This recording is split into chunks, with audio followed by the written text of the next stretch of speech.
Cek 1 2 3.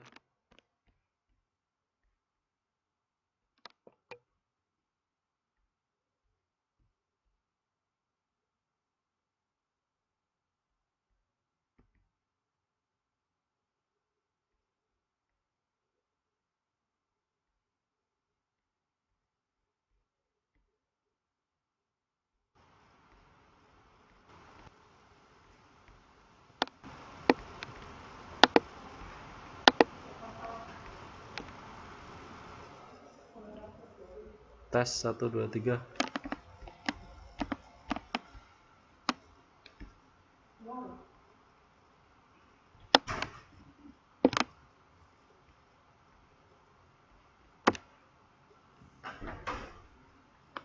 Bisa dengar suara saya?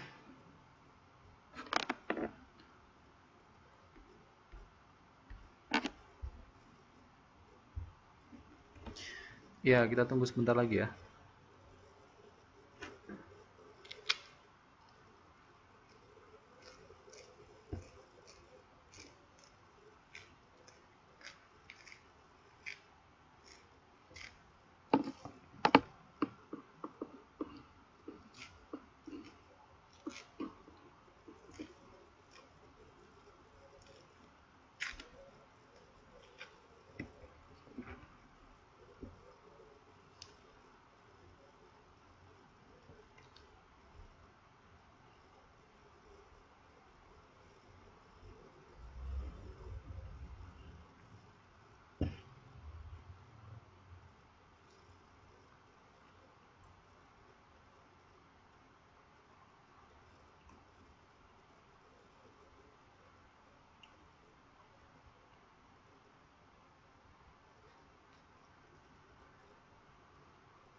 Kelas kita akan mulai dalam beberapa menit ke depan ya.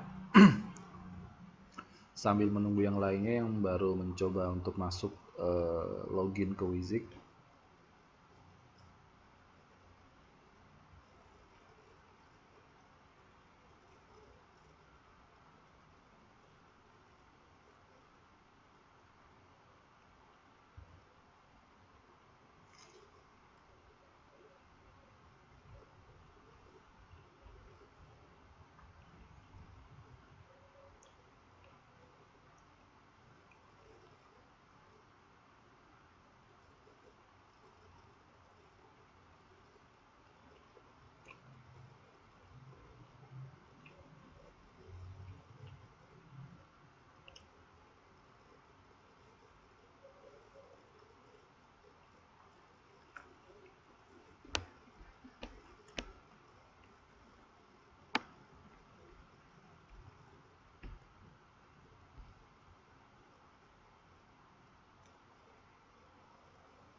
Oke.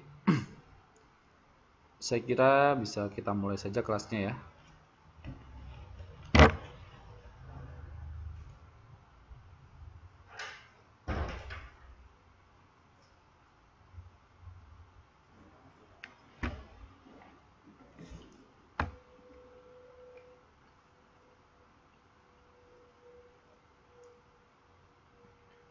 Sebelumnya, Assalamualaikum warahmatullahi wabarakatuh. Saya ucapkan selamat malam dan selamat datang.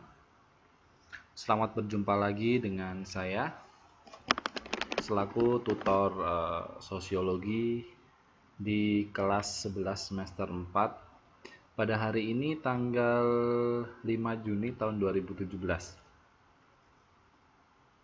Ya, patut kita syukuri ya, kita masih diberikan kesempatan dan kesehatan sehingga kita masih bisa menjalankan ibadah puasa dengan lancar bagi teman-teman muslim yang menjalankannya, dan kita juga diberikan kesehatan, panjang umur serta kesempatan sehingga pada malam hari ini kita masih dapat berjumpa dan kita bisa belajar bersama-sama untuk berdiskusi dan belajar bersama-sama untuk materi sosiologi.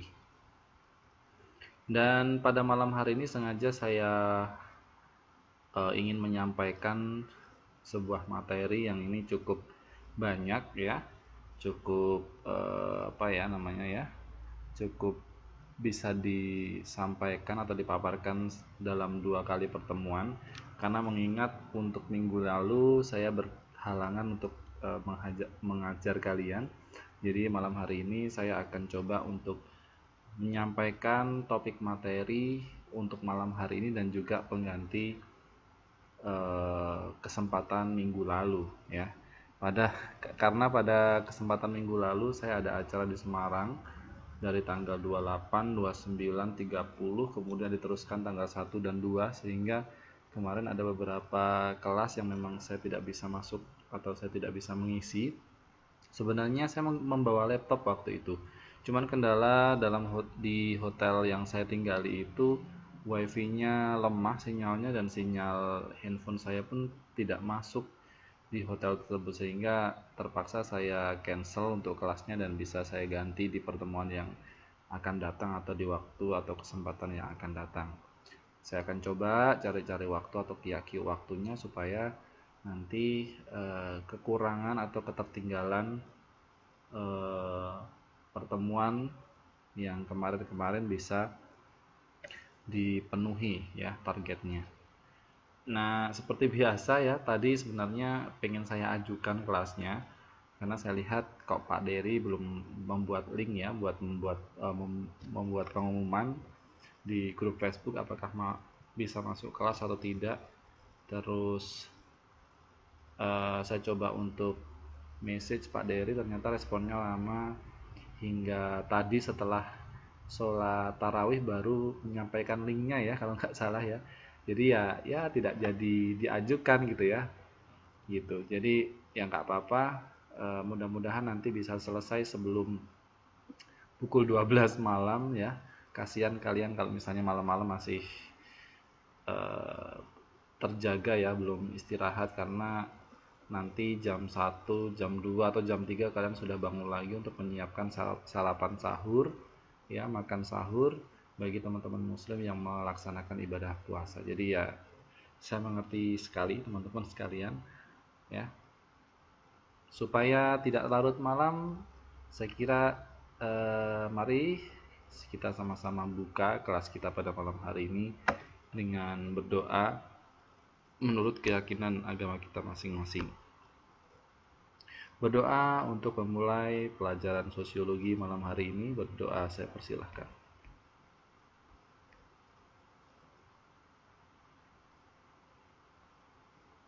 Berdoa selesai. Ya, mudah-mudahan apa yang akan kita pelajari pada malam hari ini bisa berjalan dengan lancar, tertib, dan mendapatkan ridho, barokah dari Tuhan Yang Maha Esa, dan teman-teman sekalian bisa memetik manfaat dan juga memanfaatkan ilmu yang akan kita pelajari pada malam hari ini serta dapat diaplikasikan dalam kehidupan sehari-hari. Gitu ya. Baik, ini dari beberapa siswa yang sudah hadir pada malam hari ini, apakah ada yang menemui kendala ya, mengalami gangguan, tidak bisa mendengar suara saya atau tidak bisa melihat layar monitor? Karena di sini saya sudah sharingkan untuk layar laptop saya, sehingga malam hari ini teman-teman sekalian di samping bisa mendengarkan suara saya, tetapi juga bisa melihat layar monitor. Gimana? Saya cek dulu sebelum saya mulai.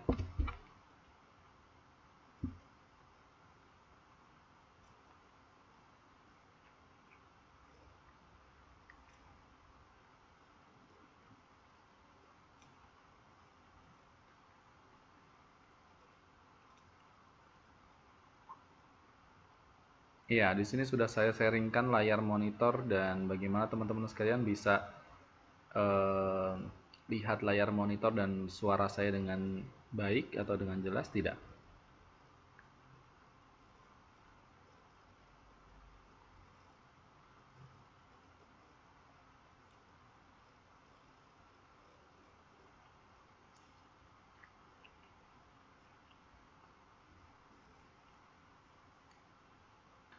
Baik, ya saya rasa tidak ada masalah ya, tidak ada kendala ya. Dan saya ucapkan selamat datang bagi teman-teman sekalian yang baru hadir dan bergabung di kelas sosiologi pada kesempatan malam hari ini. Jadi jangan khawatir, belum terlambat kok. Ini baru saya mulai kelasnya. Eh, baik, ya akan kita bahas pada malam hari ini adalah tentang kelompok sosial dalam masyarakat multikultural di Indonesia. Artinya ini adalah sebuah gambaran ya atau potret dari keadaan kelompok sosial masyarakat multikultural yang ada di Indonesia. Jadi kita malam hari ini akan melihat bagaimana sih sebenarnya potret atau gambaran kelompok sosial masyarakat multikultural di negara kita, yaitu negara Indonesia. Apakah nanti kalian pernah mengalami atau melihat potret atau gambaran kelompok sosial yang ada di dalam masyarakat multikultural Indonesia ini atau belum, sehingga nanti kalian bisa membandingkan tempat tinggal kalian yang ada di Indonesia itu kira-kira masuk dalam kategori kelompok sosial multikultural yang mana ya. Nanti kalian akan bisa mengidentifikasi secara jelas di sini. Ya, sebelum kita melihat bagaimana gambaran kelompok sosial dalam masyarakat multikultural di Indonesia, terlebih dahulu saya akan menjelaskan pengertian masyarakat multikultural. Ya, seperti di sini disampaikan oleh Profesor Dr. Supardi Suparlan, ya, tahun 2012 beliau mengemukakan bahwa sebuah ideologi yang mengagungkan perbedaan budaya atau sebuah keyakinan yang mengakui dan mendorong terwujudnya keberagaman budaya sebagai suatu corak kehidupan masyarakat. Jadi artinya multikultural menurut Profesor Dr. Supardi Suparlan ini adalah perbedaan budaya atau keyakinan yang mendorong terwujudnya keberagaman budaya dalam corak kehidupan masyarakat. Itu namanya multikultural. Ya. Nah, dalam multikultural ini ada sebuah istilah yang namanya multikulturalisme, ya, di mana multikulturalisme ini adalah sebuah upaya untuk melindungi keanekaragaman budaya, ya, termasuk kebudayaan-kebudayaan dari mereka yang memiliki kebudayaan yang minoritas, artinya tidak banyak gitu. Oke. Jadi namanya multikultural itu multi itu banyak, kultural itu kebudayaan. Jadi kebudayaan yang beragam ya, yang tadinya diusung dari perbedaan budaya-budaya satu dengan budaya-budaya yang lain yang ada di Indonesia sebagai corak kehidupan masyarakat, sebagai ciri masyarakat yang ada di Indonesia. Nah, di dalam multikultural itu ada multikulturalisme di mana setiap perbedaan budaya itu harus dilindungi supaya tidak terjadi bentrok, supaya tidak terjadi rusuh ya, supaya tidak ada terjadi perselisihan antara satu yang lainnya, karena yang namanya perbedaan itu rentang terjadinya perselisihan ya. Untuk itu dalam multikultural, dalam banyaknya kebudayaan yang ada di Indonesia, seyogyanya harus dijunjung tinggi multikulturalisme, yaitu upaya melindungi keanekaragaman budaya tersebut. Nah, yang dilindungi itu tidak hanya yang mayoritas, artinya yang banyak budayanya gitu ya, tetapi juga yang minoritas. Jadi budaya-budaya yang dia dianut oleh orang-orang orang-orang yang sedikit gitu ya, tidak orang-orang banyak. Nah, itu namanya minoritas. Kemudian, ya, multikulturalisme ini juga bisa dilihat sebagai sebuah kebudayaan bangsa yang merupakan mainstream, ya, seperti sebuah mozaik di dalam kebudayaan bangsa sebagai perbedaan corak kebudayaan. Selain itu, multikulturalisme ini juga pengikat dan jembatan yang mengakomodasi berbagai perbedaan, termasuk perbedaan suku bangsa, kemudian kebangsaan dan sebagainya, ya. Jadi multikulturalisme ini juga sebagai pengikat adanya perbedaan-perbedaan yang ada dalam masyarakat. Nah, perbedaan itu diwadahi seperti di tempat-tempat umum, ya, tempat kerja, pasar, sistem nasional, politik, hukum, ekonomi, dan sebagainya. Sementara kesukubangsaan dan masyarakat suku bangsa dengan kebudayaan suku bangsanya tetap dapat hidup dalam ruang lingkup atau suasana suku bangsanya. Artinya setiap perbedaan apapun itu, ya, di dalam masyarakat Indonesia ini seharusnya harus dilindungi, ya, agar tetap hidup dalam tatanan ruang lingkup suasana kesukubangsaan antara satu dengan masyarakat yang lain, gitu. Nah, mari kita sama-sama belajar melihat bagaimana sih sebenarnya potret masyarakat multikultural di Indonesia, ya.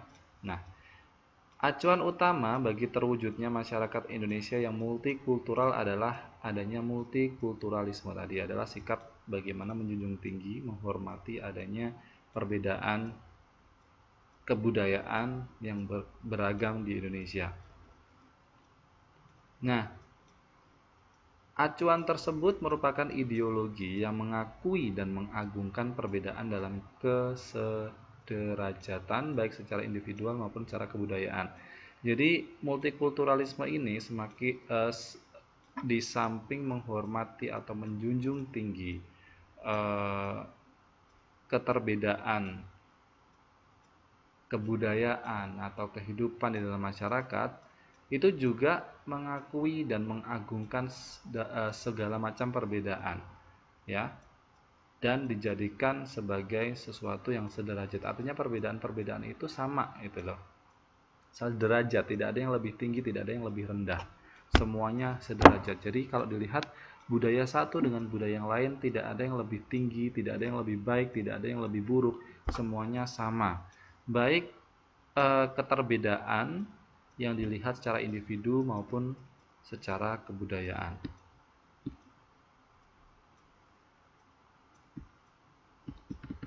Oke. Ya, sebenarnya multikulturalisme ini sudah digunakan sebagai acuan orang-orang terdahulu, ya, pahlawan-pahlawan atau politikus-politikus bangsa Indonesia dalam mendirikan negara Indonesia, dan bagaimana mereka itu mulai mendesain atau merancang sesuatu hal yang dinamakan sebagai kebudayaan yang terungkap dalam pasal 32 Undang-Undang 1945 yang berbunyi, kebudayaan bangsa, dalam hal ini bangsa Indonesia, itu merupakan puncak kebudayaan di daerah-daerah. Ya. Ya. Walaupun pada saat itu multikultural telah digunakan oleh pendiri bangsa Indonesia untuk merancang kebudayaan bangsa Indonesia, pada umumnya orang Indonesia masa kini memandang, ya, multikulturalisme itu masih sebuah konsep asing, ya.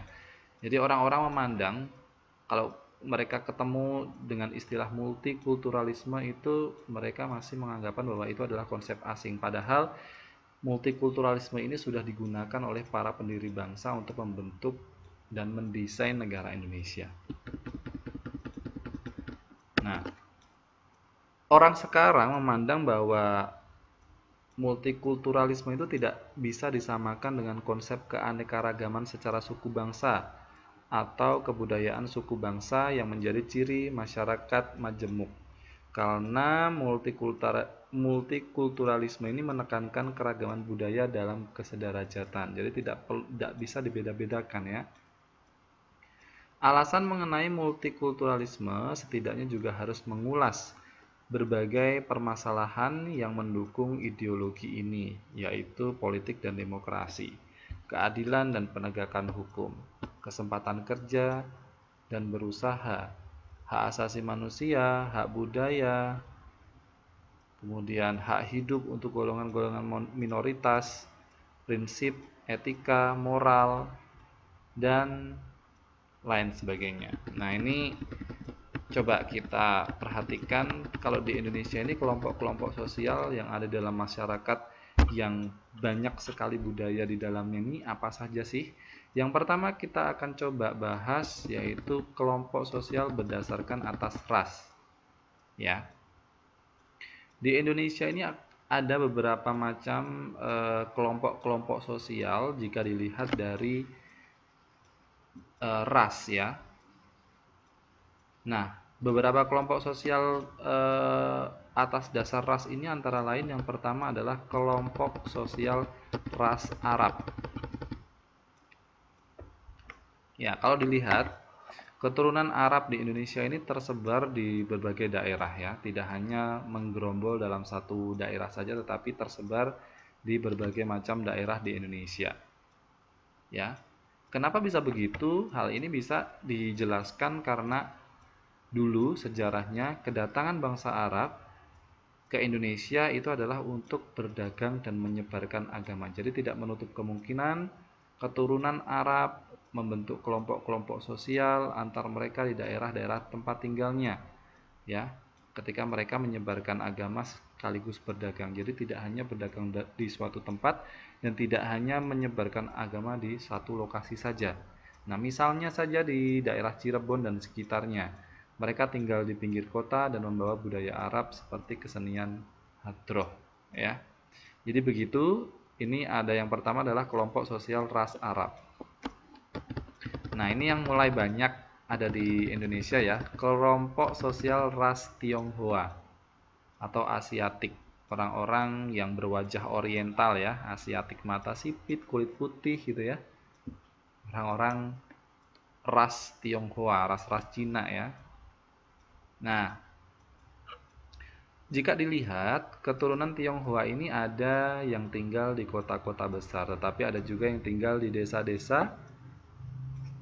Kalau itu dilihat dari sejarah yang sangat lama, misalnya di Jakarta, mereka ya orang-orang Tionghoa itu atau ras Tionghoa ini dulu tinggal di daerah kota-kota yang dikenal dengan Cina Glodok ya. Mungkin kalian pernah dengar istilah ini, Cina Glodok. Nah, tetapi ada juga keturunan Tionghoa yang mendiami desa-desa sekitar kota besar dalam kurun waktu mulai berabad-abad yang lalu. Rata-rata dari mereka ini memiliki mata pencaharian sebagai petani dan ternak. Ya, walaupun orang-orang ras Tionghoa ini identik dengan kulitnya yang putih ya, kuning gitu. Tetapi karena kebiasaan mereka yang bertani dan berternak, akhirnya kulit mereka pun berangsur-angsur menjadi kecoklatan, bahkan ada yang relatif hitam ya. Jadi kita tidak bisa sekarang membedakan, padahal dia keturunan Tionghoa, tapi kalau kita lihat-lihat dia sudah menjadi hitam legam atau kecoklatan ya, tidak seperti kulit-kulit orang Cina pada umumnya ya. Kalau kita lihat orang-orang Taiwan itu kan kuning langsat atau putih-putih ya orangnya, mata sipit dan sebagainya. Kalau kita lihat orang Cina atau Tionghoa yang sudah tinggal di Indonesia lama, secara berabad-abad, dilihat secara keturunan mereka mungkin sudah berangsur-angsur sudah mengalami perubahan yang signifikan karena perilaku kehidupannya atau keadaan kondisi hidup di Indonesia yang panas gitu ya, akhirnya kulit mereka pun berubah menjadi coklatan, ada yang relatif hitam. Gitu. Nah, di Jakarta mereka tinggal di daerah pinggiran kota dan dikenal dengan sebutan Cina Benteng. Ada yang tadi di Cina Glodok dan ada juga yang dikenal dengan Cina Benteng. Nah, di beberapa daerah lain juga terjadi di Bangka, Pontianak dan sebagainya. Nah, benar Mbak Bunda Farid ya, di sini di Pontianak itu termasuk di Kalimantan. Jadi itu ras-ras Tionghoa yang ada di Indonesia. Nah, tadi sudah kita bicarakan ada ras Tionghoa dan ada ras Arab ya. Kemudian karena kita tadi sebut bahwa Indonesia ini kaya akan kebudayaan-kebudayaan termasuk suku bangsa gitu ya. Nah, selain Arab dan Tionghoa, ternyata di Indonesia ini memiliki kelompok-kelompok sosial lain yang namanya kelompok sosial ras India. Keturunan India ini banyak yang tinggal di kota-kota besar seperti Jakarta juga, Medan, dan Surabaya. Biasanya mereka juga berkelompok dalam bidang ekonomi. Ya, terlihat adanya beberapa perusahaan raksasa nasional dipegang oleh kelompok dari keturunan India. Ingat, pernah lihat salah satunya adalah perfilman di Indonesia ini dipegang oleh kelompok-kelompok keturunan atau kelompok sosial dari India. Pernah kalian mendengar rumah produksi sinetron atau film di Indonesia? Ada Multivision Plus, ada MD Entertainment, ada apalagi Star Vision. Kalau kalian lihat siapa produsernya atau siapa yang punya, pasti ada Ram Punjabi, ada siapa lagi tuh, Manoj Punjabi.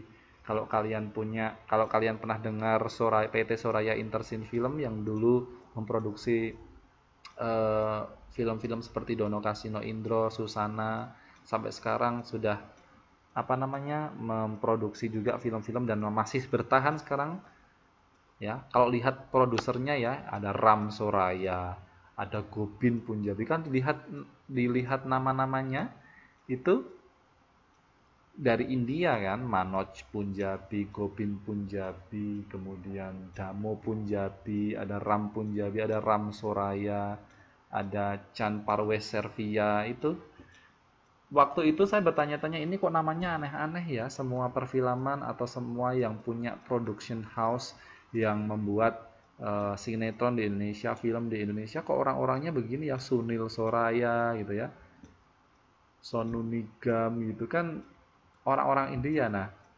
ini salah satunya kelompok-kelompok sosial yang memegang atau memiliki perusahaan raksasa nasional di Indonesia. Salah satunya adalah perfilman, itu dipegang oleh orang-orang India.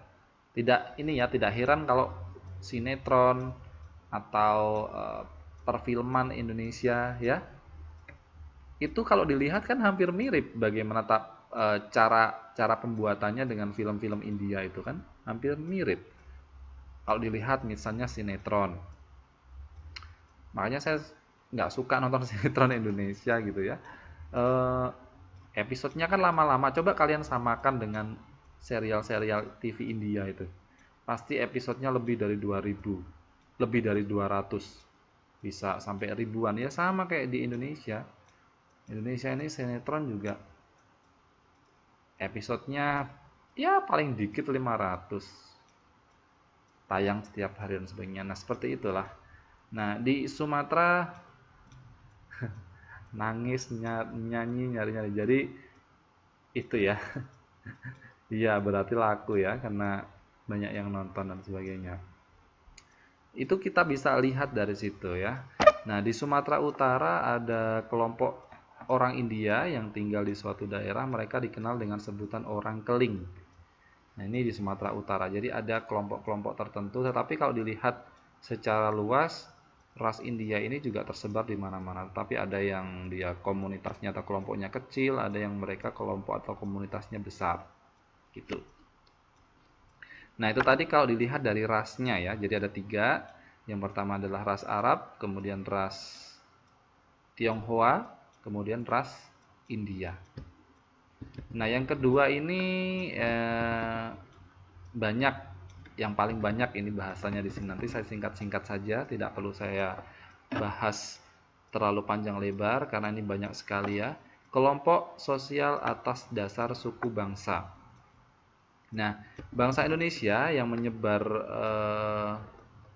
luas, ya film Indonesia produsernya itu yang punya, produser itu yang punya ini ya, yang punya production house-nya, yang punya rumah produksi yang memproduksi film. Dan ini kalau saya lihat rata-rata orang India, dari Multivision Plus, MD Pictures, kemudian Falcon Pictures, apalagi Suraya Intersin, itu semua orang India. Baik, saya teruskan ya. Kita akan menjelaskan tentang kelompok sosial atas dasar suku bangsa. Bangsa Indonesia ini menyebar luas dari Sabang sampai Merauke ya, memiliki jumlah suku bangsa yang sangat banyak.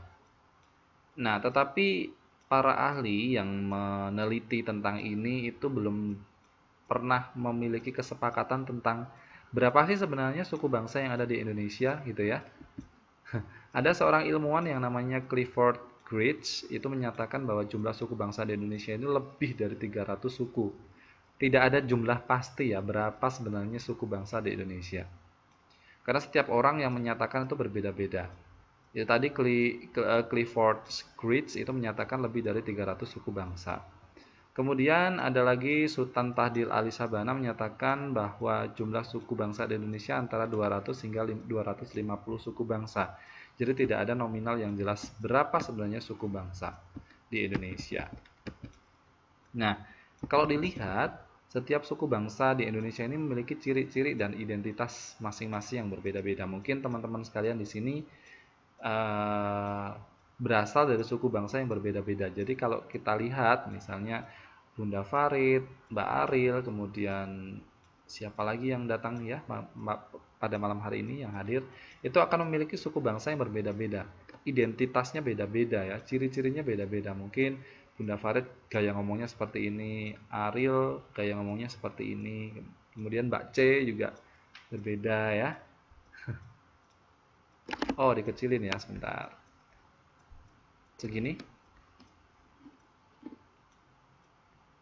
Ya, Mbak Sitia ya. Mbak Setia mungkin gaya ngomongnya seperti ini ya.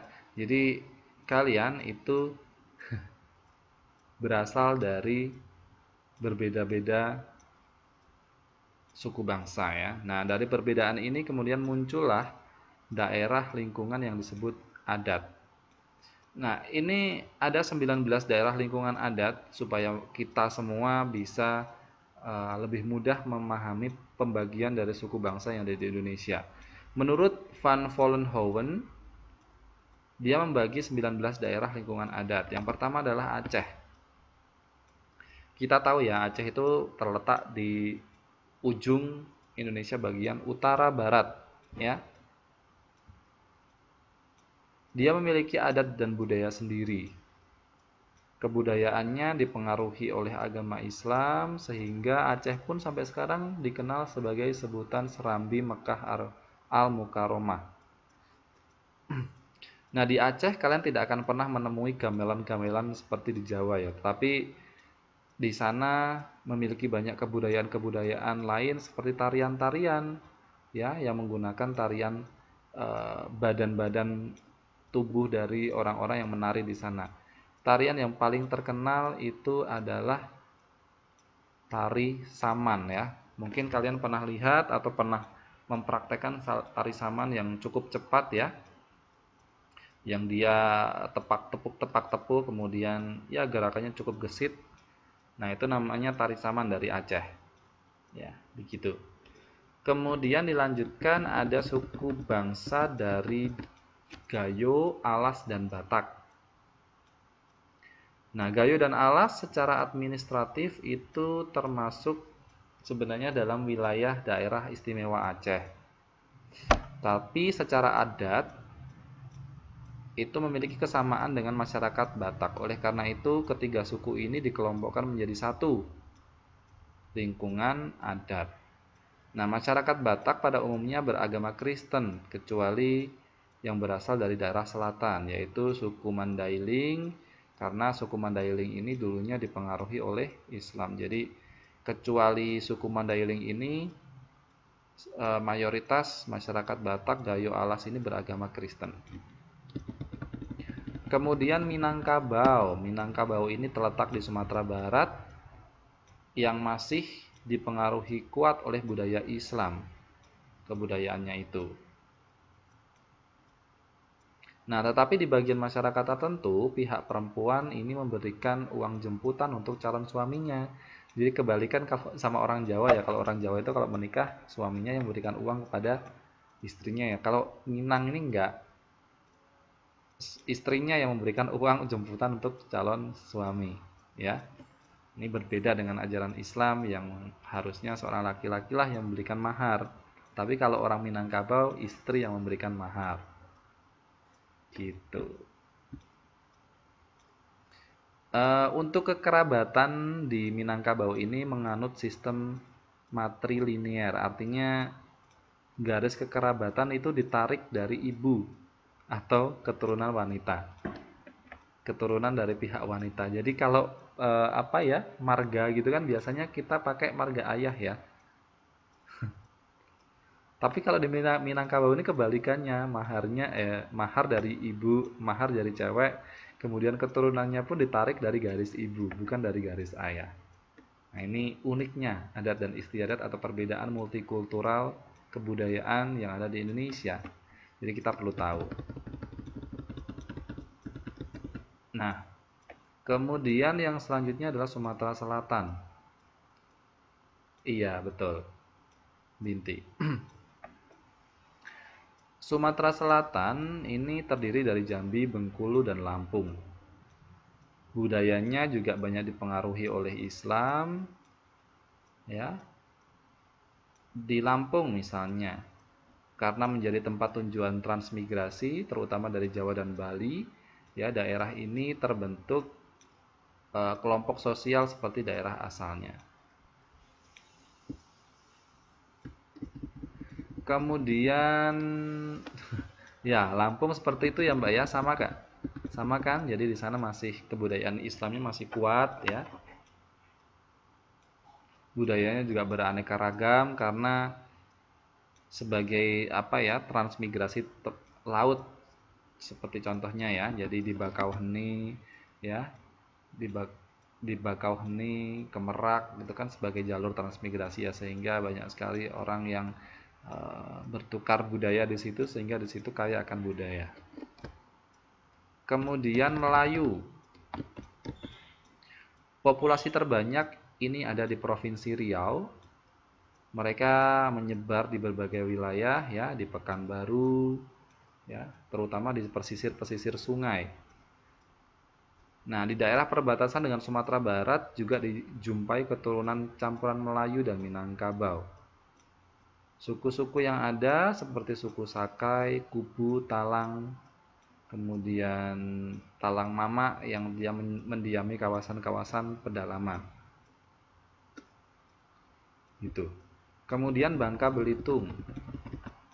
Ya, masih juga nenek moyangnya karena dari Melayu, penduduk ini banyak yang memilih yang termasuk dalam kategori suku Melayu. Suku Melayu banyak mendiami Pulau Bangka, dan suku Melayu di sana disebut sebagai suku Melayu Bangka.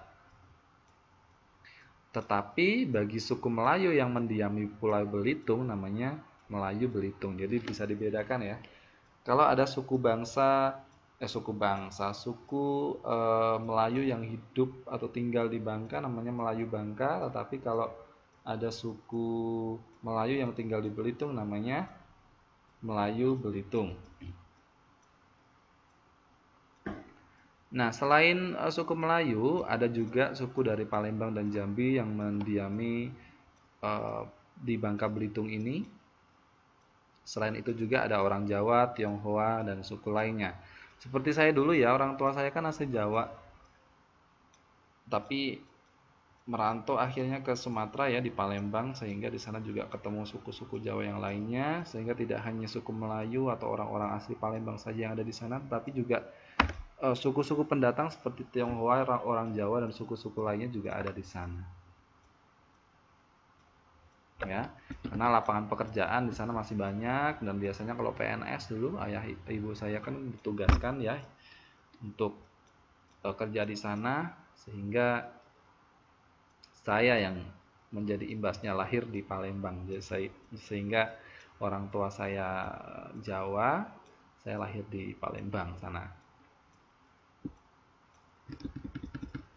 Kemudian yang ketujuh adalah suku Kalimantan, ya. Nah, di Kalimantan ini didukung oleh banyak suku. Yang terbesar adalah suku Dayak sebagai suku asli Pulau Kalimantan. Mereka banyak menempati wilayah-wilayah aliran sungai di pedalaman dan kawasan perbatasan dengan hutan-hutan yang lebat. Nah, selain Dayak, di wilayah perkotaan ya atau di pesisir pantai banyak dihuni oleh suku-suku Melayu, Cina, Madura, Jawa, Bugis, Makassar. Gitu. Nah, di situ ada Singkawang ya. Salah satu wilayah yang di Kalimantan. Nah, di Singkawang ini merupakan wilayah yang dimukimi oleh pemukiman-pemukiman tua, di mana di situ dihuni oleh orang-orang Cina dari Pulau Kalimantan. Nah, ini suku Dayak gambarnya. Kemudian yang selanjutnya ada Minahasa. Minahasa ini disebut sebagai orang Manado atau Kawanua. Wilayah asalnya dari Sulawesi Utara, di mana daerah Minahasa ini meliputi Pulau Bunaken, Manado Tua, Mantehage, ya, Talise, Bangka, dan Lembeh. Nah, di mana Minahasa ini sekarang menjadi wilayah administratif Kabupaten Minahasa. Kota Minahasa bertetangga dengan wilayah asal suku Bolang dan wilayah suku-suku Sangi Talaut. Beberapa macam sumber menyebutkan bahwa didasarkan atas letak geografis, bahasa atau dialek, suku Minahasa ini terbagi menjadi beberapa macam sub-suku bangsa seperti Tonsea, Tombulu, Totemboan, Taulour, Tonsawang, Pasan, Ponosakan, dan Bantik. Selain itu juga ada beberapa macam suku ya peranakan Eropa yang disebut suku Borgo. Orang Borgo ini banyak bertempat tinggal di Tanah Wangko ya, Amurang, dan Kema.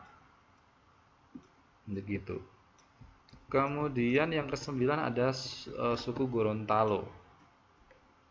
Suku Gorontalo ini merupakan orang-orang Gorontalo yang menyebar hampir di semua wilayah ya, baik di perkotaan maupun di pedesaan.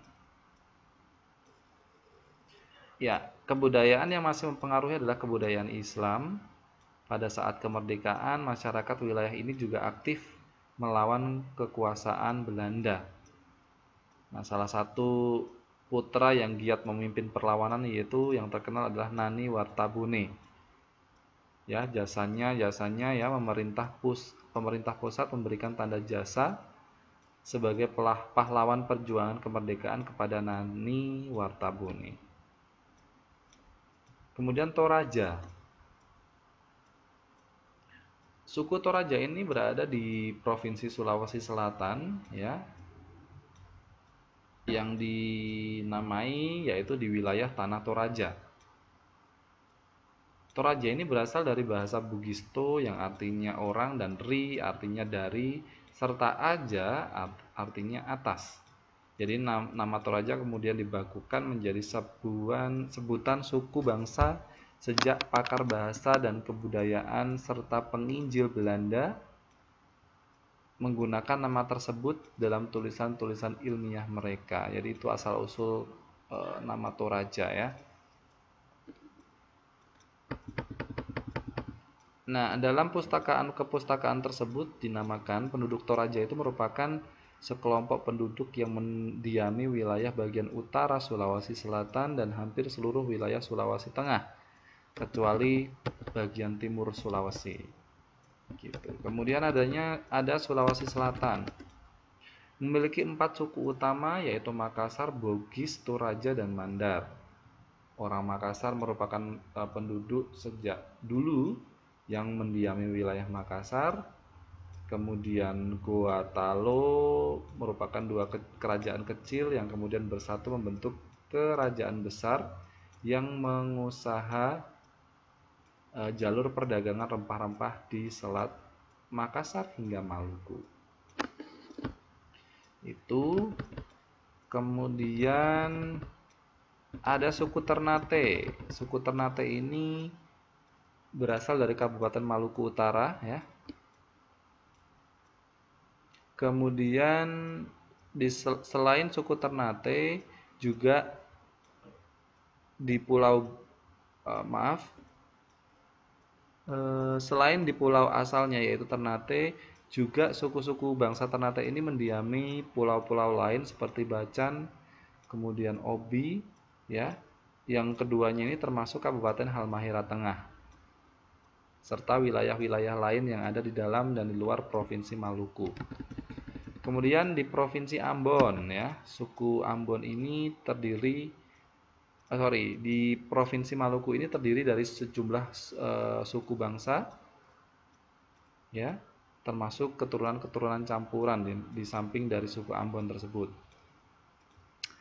Hal ini dikarenakan bahwa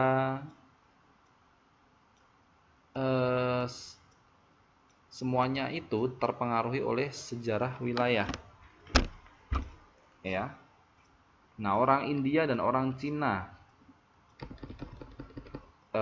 yang sebagian menjadi suku bangsa dari Ambon dan Maluku ini. Kemudian di Irian Jaya atau Papua, Provinsi Papua ini menempati daerah atau daratan Pulau Papua yang sangat luas. Sebelum dimekarkan seperti sekarang ya. Gitu. Dua suku yang terkenal yang ada di Papua ini adalah suku Dani di Lembah Baliem dan suku Asmat yang banyak menghuni di daerah daratan rendah di selatan Papua. Itu. Kemudian Timor. Suku Timor ya, sebenarnya ini sudah tidak masuk dalam provinsi Indonesia, tetapi suku-sukunya itu masih tersebar di Indonesia. Nah, ya, Timor ini terletak di wilayah Indonesia bagian selatan ya, yang dulunya Timor Timur, yang sekarang menjadi negara Timor Leste. Ya, orang-orang di sini itu banyak terpengaruh kebudayaan Portugis, sehingga banyak agama Katolik yang ada di sini ya. Nah, golongan pertama yang memeluk agama Katolik adalah para raja, kemudian diikuti masyarakatnya, dan sebagian masih menganut animisme atau percaya dengan alam-alam sekitar. Sedangkan agama Hindu, Islam, Buddha itu masih sedikit. Nah, kemudian ada suku Bali dan suku Lombok. Provinsi Bali itu mendiami seluruh wilayah Pulau Bali dan beberapa pulau di sekitarnya. Nah, Pulau Bali ini juga disebut sebagai Pulau Dewata. Kalian juga tahu ya, objek wisatanya juga banyak di Provinsi Bali ini, terutama wisata alamnya. Ya.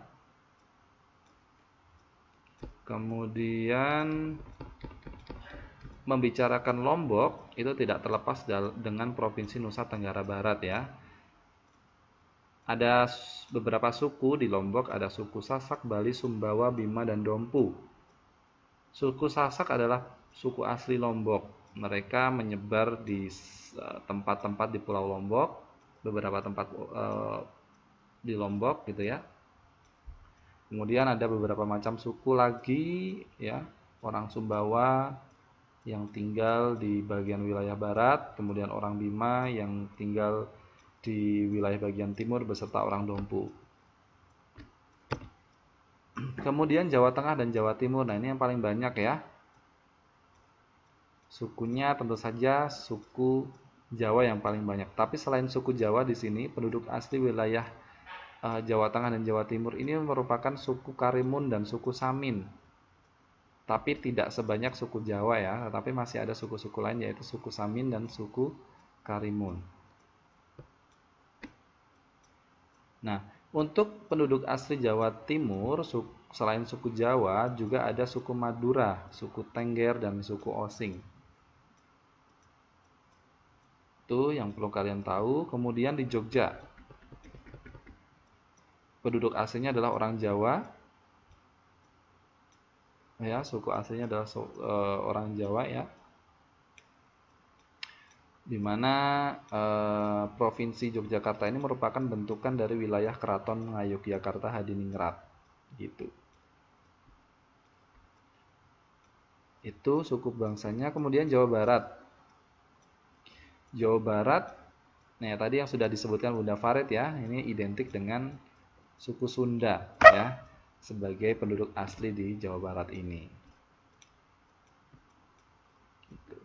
Nah, selain suku Sunda, ternyata Jawa Barat ini juga masih berbatasan dengan DKI Jakarta, yang mana suku-suku asli di Jakarta ini merupakan suku-suku Betawi ya, begitu. Nah, itu tadi adalah kelompok-kelompok sosial yang berdasarkan atas suku bangsa. Sebentar, saya lihat waktunya tinggal berapa? Oh, tinggal 7 menit lagi ya. Oke, cepat sekali. Nah, selain suku bangsa, ini ada beberapa macam kelompok sosial berdasarkan agama. Ada kelompok agama Islam ya, di mana kelompok agama Islam ini paling banyak yang ada di Indonesia. Nah, ada beberapa macam kelompok sosial yang berlatarkan agama Islam, ada MUI, ada NU, ada Muhammadiyah, dan sebagainya. Kemudian agama Kristen, kelompok agama Kristen itu juga merupakan kelompok agama yang terbesar kedua di Indonesia, ya, di mana tempat-tempat atau lokasi yang banyak menganut agama Kristen ini adalah di Minahasa, Ambon, Batak, dan sebagainya. Kemudian agama Katolik ini juga tersebar di Indonesia. Kemudian agama Hindu itu berkembang di Pulau Bali dan Pulau Lombok, tetapi yang paling banyak di Pulau Bali ya.